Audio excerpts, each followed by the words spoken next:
भारतीय इतिहास इतना विस्तृत और विशाल है कि यहाँ पर हर एक शासक की एक अलग कहानी है और हर एक साम्राज्य की एक अलग गाथा। हमारा भारतीय इतिहास इतना समृद्ध है कि उसकी कथाओं को सुनकर हमारा हृदय उत्तेजना से भर जाता है। ये कहानी है मौर्य वंश के संस्थापक चंद्रगुप्त मौर्य के पोते चक्रवर्ती सम्राट अशोक की, जिनको भारतीय इतिहास में एक महत्वपूर्ण स्थान प्राप्त है। इनका जन्म आज से लगभग 2326 वर्ष पूर्व पाटलिपुत्र में हुआ था, जो कि आज का पटना बिहार है। आप ये भी कह सकते हैं कि इनका जन्म 304 ईसा पूर्व में हुआ था। चक्रवर्ती सम्राट अशोक महाराजा बिंदुसार और महारानी सुभद्रांगी के पुत्र के रूप में जन्म लिया था। ये अपने बचपन में ही बहुत प्रतिभाशाली थे। इनका पूरा नाम देवानाम प्रिय अशोक मौर्य और राजा प्रियदर्शी था। इसका अर्थ है देवताओं के प्रिय। ये मौर्य साम्राज्य के तीसरे शक्तिशाली सम्राट थे। अल्प आयु में ही उनमें लड़ने के गुण दिखाई देने लगे थे, इसलिए उनको शाही प्रशिक्षण दिया गया। वे एक उच्च श्रेणी के शिकारी भी कहे जाते हैं। उन्होंने केवल एक लकड़ी की छड़ी से शेर का शिकार किया था। जिंदा दिल शिकारी और वीर योद्धा चक्रवर्ती अशोक। बौद्ध धर्म ग्रंथ दीपवंश में बिंदुसार की 16 पत्नियां और 101 पुत्रों का जिक्र किया गया है। उनमें से एक अशोक भी थे। अशोक का एक बड़ा भाई भी था, उसका नाम सुसीम था। राज परंपराओं के अनुसार जो पुत्र सबसे बड़ा होता है उसी को युवराज घोषित किया जाता है। इसलिए कुशल होने के बावजूद भी तक्षशिला का शासन सुसीम को दिया गया। इतिहास के कुछ पन्ने बताते हैं कि सुसीम को पूर्णतः शासन नहीं दिया गया था, इसलिए अकुशल शासन होने के कारण राज्य में विद्रोह पनप उठा। ऐसे में राज्य दरबार में सबको पता था कि अशोक के अलावा कोई भी इस विद्रोह को शांत नहीं कर सकता। ऐसे में महाराजा बिंदुसार ने विद्रोह शांत करने के लिए अशोक को भेजा। जैसे ही लोगों ने ये बात सुनी, अशोक खुद उनके विद्रोह को सुलझाने के लिए आ रहे हैं, उन्होंने विद्रोह बिना किसी समस्या के ही खत्म कर दिया। इस समाचार से पूरे साम्राज्य में अशोक की प्रशंसा होने लगी और पहले से कई गुना ज्यादा प्रसिद्ध हो गए। लेकिन इस प्रसिद्धि से बड़े भाई सुसीम को डर सताने लगा, कहीं मेरी राजगद्दी खतरे में न पड़ जाए। इसी भय से सम्राट बिंदुसार से कहकर अशोक को निर्वास में डाल दिया। निर्वास का पालन करते हुए अशोक कलिंग चले गए। वैसे तो अशोक बहुत ही क्रूर स्वभाव के थे, लेकिन बौद्ध धर्म गुरुओं के साथ रहते हुए अपने क्रोध पर अंकुश पाना सीख गए थे। प्रवास में रहते हुए एक दिन उनको पता चलता है कि उनके सौतेले भाइयों ने उनकी माता की हत्या कर दी है। इस बात को सुनकर अत्यधिक क्रोधित हो जाते हैं और राज्य में पहुंचकर अपने 99 भाइयों की निर्मम हत्या कर देते हैं। इस क्रूर हत्या से इतिहास में उनको चंड अशोक के नाम से भी जाना जाता है।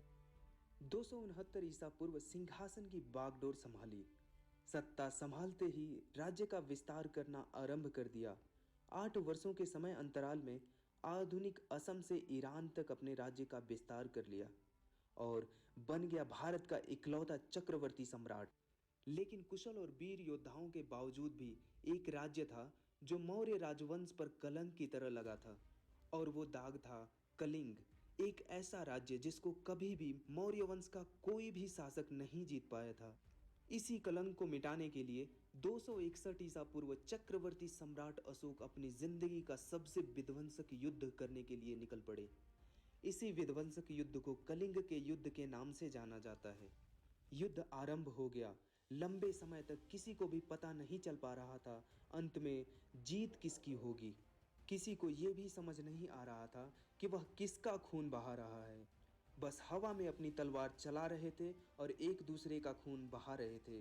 इस खूनी खेल के बाद अंततः चक्रवर्ती सम्राट अशोक ने ये जंग जीत लिया और मौर्य वंश का इकलौता ऐसा शासक बना जो कलिंग को अपनी मुट्ठी में कर लिया हो। इस विध्वंसक युद्ध में लगभग 1 लाख सिपाहियों की मृत्यु हो गई और 1.5 लाख सिपाही बुरी तरह से घायल हो गए। ये उनकी जिंदगी का आखिरी युद्ध माना जाता है। इस बर्बादी का दृश्य देखकर खुद चक्रवर्ती सम्राट अशोक चिल्लाकर कहा, ये मैंने क्या कर दिया। ये जंग जीतने के बाद भी वो बहुत दुखी हुए। इस पाप का पश्चाताप करने के लिए अहिंसा का मार्ग चुनते हुए बौद्ध धर्म को अपनाया। युद्ध क्रियाओं का हमेशा के लिए त्याग कर दिया। उन्होंने बौद्ध धर्म का प्रचार न केवल भारत में बल्कि विदेशों में भी किया। उन्होंने बुद्ध के जीवन से जुड़े जगहों पर स्तूप, शिलालेख और स्तंभों का निर्माण करवाया। उन्होंने अपने बेटे महेंद्र और बेटी संघमित्रा से विदेशों में बौद्ध धर्म का प्रचार करवाया। चक्रवर्ती सम्राट अशोक ने यूपी के सारनाथ में अशोक स्तंभ का निर्माण करवाया, जो बहुत ही लोकप्रिय है। वह आज भी मौर्य वंश के सुंदर इतिहास का गवाह बनता है। यह भारत का राष्ट्रीय चिन्ह भी है। यह चिन्ह चारों दिशाओं में विजय को दर्शाता है। चक्रवर्ती सम्राट अशोक ने लगभग 37 वर्षों तक शासन किया और 232 ईसा पूर्व इनका निधन हो गया। उन्हें भारत में आज भी बौद्ध धर्म की सेवा के लिए जाना जाता है। इतिहासकारों द्वारा ऐसा कहा जाता है कि उनके शासनकाल में देश ने विज्ञान और तकनीकी के साथ साथ चिकित्सा में बहुत तरक्की की। उन्होंने धर्म पर इतना जोर दिया कि प्रजा ईमानदार और सच्चाई के रास्ते पर चलने लगी।